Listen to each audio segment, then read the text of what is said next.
माझं नाव रुपाली जयंत निकुंभ उर्फ मुस्कान शेख आरिफ. मी एक मुस्लिम धर्मीयाशी प्रेमविवाह केलेला आहे, पण काही कारणामुळे मी काही वर्षापासून विभक्त राहते माझ्या आईजवळ. आणि आता 2026 मार्च 8 मार्चपासून आम्ही घराच्या बाहेर असताना आमच्या पहिले 4 मार्चला घराचं लाईट पाणी कट केलं आणि नंतर आमच्यावर खोटे गुन्हे दाखल केले. माझी पळापळ केली. वकील म्हटले की शनिवार रविवार असल्यामुळे तुम्ही बाहेर जा.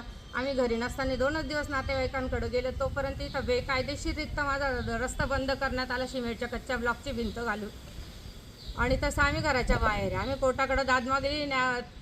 लाईट पाण्याची ऑर्डर आमच्या फेवरने आलेली. अजून भिंतीची ऑर्डर आता ती केव्हा देता कोर्ट. आमचं कोर्टचंही चालू आहे आणि पोलीस प्रशासनाला आम्ही पुन्हा निवेदन देऊन विनंती केली की तो बेकायदेशीर रस्ता बंद केला. मी महिला आहे, माझी आई वयोवृद्ध 71 वर्षाची. आम्ही 2 महिला कुठं जायचं, रोडवर राहायचं का?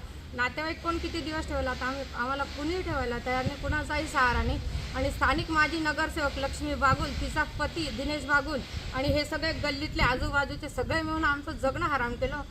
खूप त्रास देत आहे. माझा घरमालक सरदार चौधरी सगळं याचं सांगण्यावर चालू आहे. यांच्यावर 2020मध्ये नरेश रूपलाल चौधरी माजी नगरसेवक आणि आत्ताचा विद्यमान नगरसेवक भगवान गवळी यांनी माझा विनयभंग केला होता. सरदार चौधरी असे 3 आरोपी होते. तसं हा माझा मानसिक शारीरिक छळ चाललेला आहे. 3 वर्षापूर्वी 2020मध्ये माझा बेकायदेशीर रस्ता बंद करायचा प्रयत्न केला होता. मी पूर्ण बांधकाम पाडायची परमिशन आली होती दादा. त्यावेळेला मी रस्ता मोकळा करून घेतला.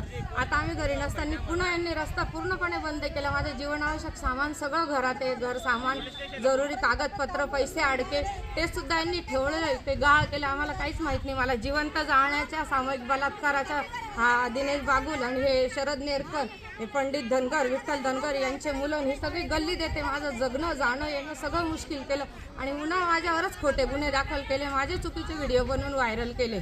माझी अक्षरशः मोबाईल दाखवून दारापुढं येऊन छेडखानी करत होते. आम्ही कुठं जायचं? आम्हाला प्रशासनाला आणि शासनाला एवढीच कळकळीची नम्र विनंती. 2 महिला आम्ही निराधार, आम्हाला कुणाचाही कसलाही सहारा नाही.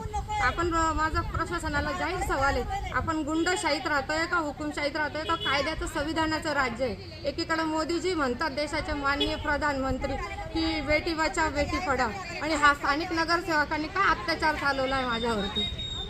आम्हाला कोण न्याय देईल? कुठं न्याय मागायचा आम्ही? ही कुठली लोकशाही आहे का गुंडशाही चालू आहे? मग एक तर जाहीर करा प्रशासनाने की यांना गुंडागर्दीचं लायसन दिलं नाही तर मनुवादाचं राज्य आलेलं आहे. हे संविधानाला धरून आहे का कायद्याला धरून आहे का? माझं राहतं घर, आम्ही 14 वर्षापासून राहत असलेलं घर बेकायदेशीरित्या भिंत घालून बंद केलं. आमचं जाणं येणंच बंद करून टाकलं. आम्ही कुठून जायचं? कुठे राहायचं? कोणी आम्हाला ठेवायला तयार नाही. आम्हाला आता काही पर्याय नाही आहे. हे तोडून आम्हाला न्याय द्या, नाही तर इथंच आम्ही आत्मदहन करून घेऊ, दोघी मायलेकी.